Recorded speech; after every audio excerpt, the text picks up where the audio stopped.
सर्वोच्च न्यायालयाच्या सरन्यायाधीशपदी मराठी चेहऱ्याला संधी दिली जाणार आहे। संजीव खन्ना यांनी न्यायमूर्ती बी.आर. गवई यांच्या नावाची शिफारस केली आहे। सुप्रीम कोर्टाचे माजी सरन्यायाधीश डी.वाय. चंद्रचूड यांनी नोव्हेंबर 2024 मध्ये निवृत्ती घेतल्यानंतर संजीव खन्ना यांची सरन्यायाधीशपदी नियुक्ती झाली।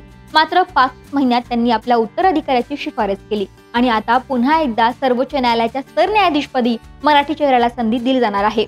संजीव खन्ना यांनी न्यायमूर्ती बी.आर. गवई यांच्या नावाची शिफारस केली आहे। भूषण रामकृष्ण गवई हे भारताच्या सर्वोच्च न्यायालयाचे न्यायमूर्ती आहेत। भूषण गवई यांचा जन्म 24 नोव्हेंबर 1960 रोजी अमरावतीत झाला। 16 मार्च 1985 मध्ये ते बार काउन्सिलमध्ये सहभागी झाले। 2003 पासून 2019 पर्यंत ते मुंबई उच्च न्यायालयाचे न्यायाधीश राहिले। 2019 मध्ये ते सर्वोच्च न्यायालयाचे न्यायमूर्ती झाले। भूषण गवई हे भारतीय रिपब्लिकन पक्षाचे दिवंगत नेते रामकृष्ण गवई यांचे पुत्र।